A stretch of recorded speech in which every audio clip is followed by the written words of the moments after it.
Hey guys, Tbull here. Today we got a game in the Chapayev for you, Tier 7 Russian light cruiser. Makarov's the build there. That's not really tailored for the ship. I think I set that particular build up for an Ochakov build, but nevertheless, uh, I got double steering gears on this thing. You do have very poor turning, huge turn circle, and the intention with the ship build at least is to cut down that by reducing the rudder shift. You're going to get spotted anyways with these high visibility Russian cruisers. That said, on the commander build, we had Makawa. You could maybe put on that Baltimore if you have that one for better steering, or Kuznetsov would be a good option. And enhancing the AP isn't bad. We'll see some good AP shots later in the game here. I just wanted to point out, though, if you're looking at that build, I wouldn't necessarily tailor that to the ship. That's just happened to be what we had in this particular game. And I always try and show you the build that you're seeing on the screen ahead of time. So that is what's going on here. Chapayev, what is this thing? It's a backline cannon, okay?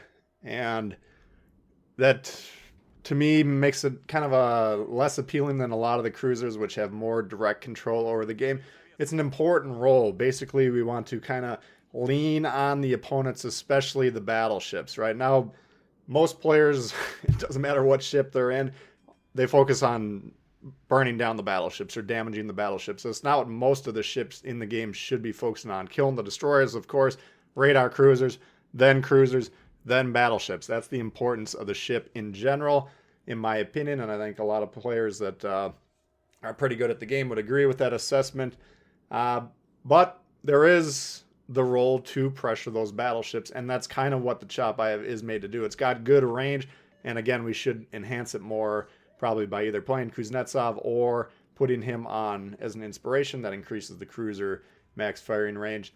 But we want, we have nice low flat trajectory, high velocity shells that can hit the targets at long range, better than basically most of the other guns in the game. And that's kind of what you're supposed to do. Okay, but what I wanted to show this game, it's a good example of like the pacing of the game, in regards to these ships, the long range light cruisers. But in general, we got to kind of figure out when we're playing an individual game of World of Warships Legends, what to do and when to do it. Okay, now every ship in the game has checks on what it wants to do. Right, this ship.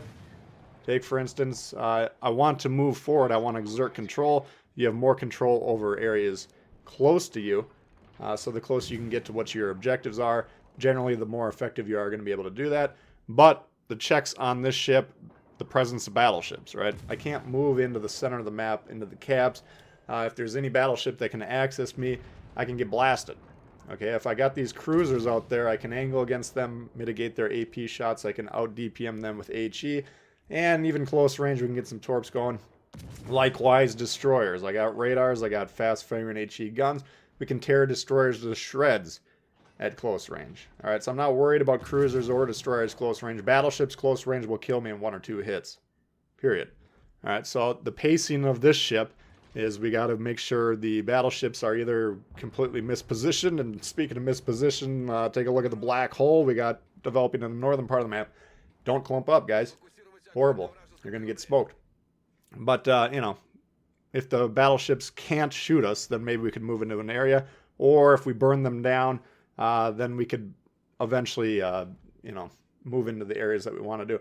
And we set up in this match playing the A column, and then none of the ships really came over here. The ones that were poking their head over here, we kind of helped scare them off, along with the heavy presence of our battleship fleet to the west. So this opening position did not end up being that profitable, so we're going to gradually back our way in. It's kind of a slow start to this game, but then as the game progresses, we're going to become more and more profitable in terms of the output. So just a note on the positioning there, I don't disagree with where we set up. It didn't happen to work out. Not every time you set up somewhere, the enemy's going to cooperate.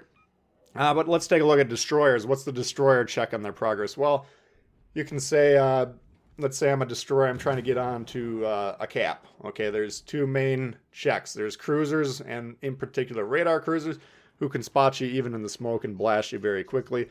And the other check is the presence of an enemy destroyer, who will get into your low concealment range, spots you, and then if they're closer to their support ships, that combined force will kill you faster than you can either escape or kill the destroyer who's spotting you. So that's kind of the check on destroyers' progress. Cruisers and destroyers, battleships are relevant when you're playing destroyer. You know, as long as you don't screw up, they can't do anything against you. And battleships, what's the main check there? Well, it's typically viewed as destroyers. You know, the battleship's objective typically should be to be getting into the center of the map and exerting map control over the entirety of the match.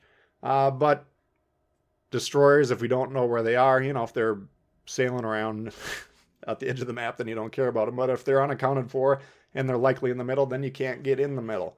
Okay, and the other check to battleship's progress is big guns, in particular battleship guns, having access to your side. So if the enemy's achieved a flanking position, then you can't move forward. Okay, so identifying what is stopping you in your particular ship from doing what you want to do, that's a huge part of the pacing of the game. It's one that takes a lot of understanding and practice, and that's one of the harder parts of the game.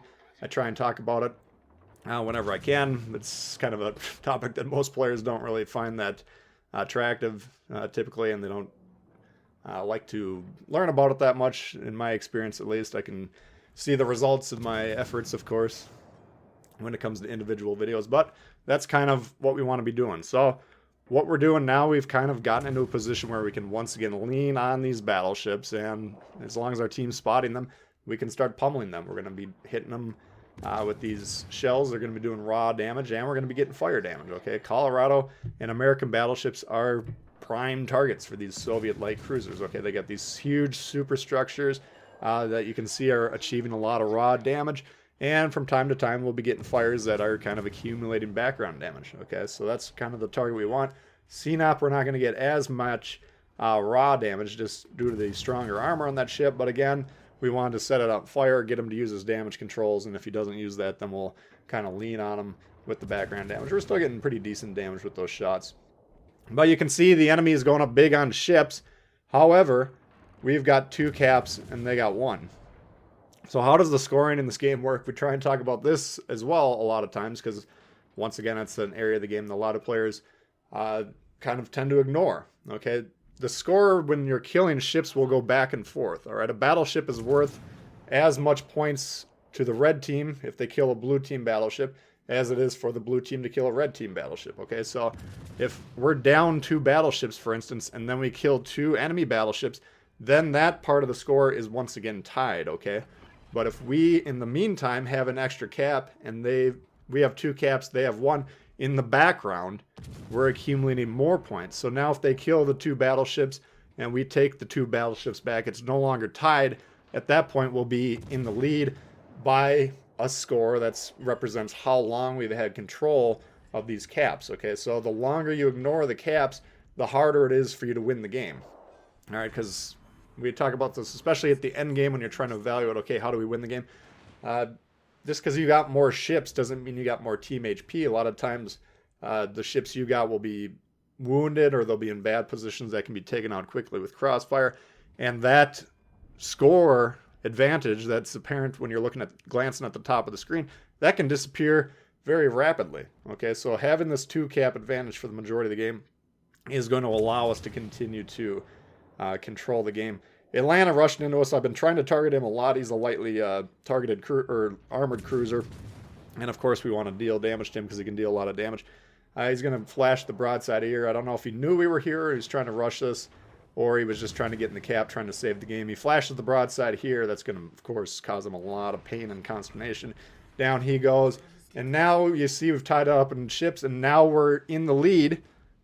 And that represents the background score. Okay, now the ships both teams have killed aren't identical, so there's a minute difference in score due to that. But largely the differential represents the fact that we had 2 caps to 1, okay? And now that they got 2 caps and we got 2 caps, that lead is kind of frozen in place. Okay, until, at least the background lead, that's frozen in place until either they gain another cap or we gain another cap, okay? So this is why you don't want to ignore the caps. You do so at your own peril, okay? You force yourself to have to kill the enemy, the entire enemy fleet, and that's not a reliable way to win the game. It's much more reliable to get the background points accumulating then you have multiple options. Sinop was coming around there. That was going to be dangerous for us, but luckily the Udachi does take him out. And now the western side of the map open, and more importantly from our perspective, all the battleships, the remaining big booming threats that can kill us in one shot, they're all gone. Now we begin to move forward. We're going to go pressure C. We're going to try and attack the sides of these cruisers with AP. I'm going to be looking for the destroyer. We got a radar coming up here in about just under 50 seconds. And now we can really push forward here, right? Once again, if we want to get close range to these cruisers, all we have to do is dodge their torpedoes and then make sure we don't flash the huge broadside for any AP shots coming our way. If we make sure we don't follow up in those two manners, then we really can't lose these fights, okay? It's not likely that we would lose them anyways. And the red teams kind of put themselves in a pickle. Except for that ship on the west, they're all bundled up. Okay, so I'm trying to move away from my other cruisers. They're kind of hanging back. They're not recognizing, okay, now's the time to push forward. The Loyang right in front of us, he's being too aggressive. You don't want to push into cruiser and destroyer. I mean, he might be thinking, okay, I'm going to smoke sonar this destroyer, but, you know, depending on what's over there, if he's getting spotted, the Boise and the destroyer will kill him very quickly. Okay, so doesn't look like he's taking fire now. Maybe he is protected from line of sight, but he also has that Suzuya last seen heading right for him as well.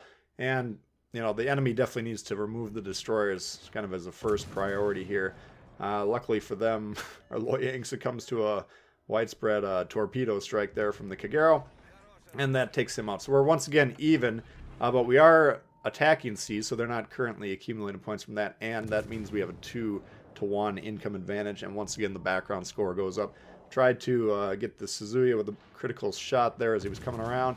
Didn't quite connect, but you know, we're in a good position here. Now what they would want to do to counter the Chapayev here would be to come around this island, the Boise and the Suzuya roughly at the same time, come around both sides and attack me from both sides.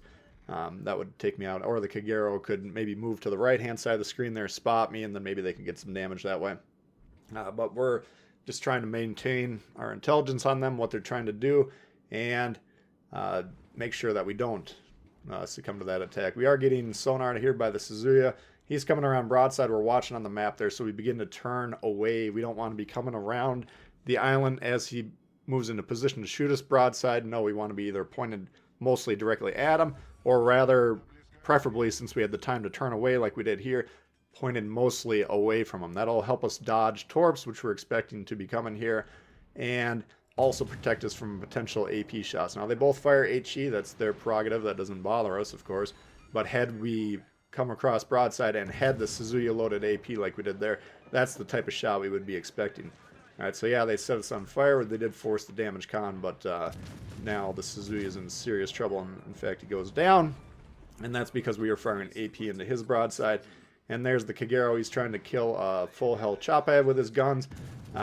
Luckily, our buddy, the destroyer on the off to the right-hand side of the screen, he's shooting them, but we, of course, are loaded in the HE, and had that ship, the Udachi, not killed him, we would have, of course, killed him as well. So, yeah, the Kagero kind of throwing up a Hail Mary play at this point in time. They got to come up with something, but attacking a Chapayev as a 3,000 HP Kagero probably wouldn't be the play that I would have made.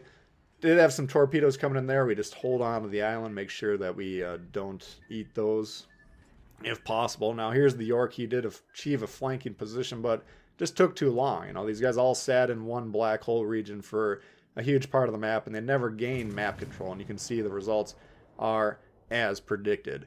Okay, so we're going to win this game here on score relatively soon, but I hope this is kind of a good example of the pacing. Okay, it depends on what ship you're doing, what your objectives are, but immediately doing whatever it is you eventually want to be doing is why you're seeing these ships blow up very early in the game a lot of times. So try and figure out the pacing. Again, that takes some experience to do, but hopefully that gives you a good idea how to start thinking about it. Anyway, that'll do it for that one, guys. Hope you did enjoy it. If you did, please hit the thumbs up. New to the channel, consider subscribing. Lots of World of Warships coming all the time. Questions, comments, leave below. Love to hear from you, and we'll see y'all later.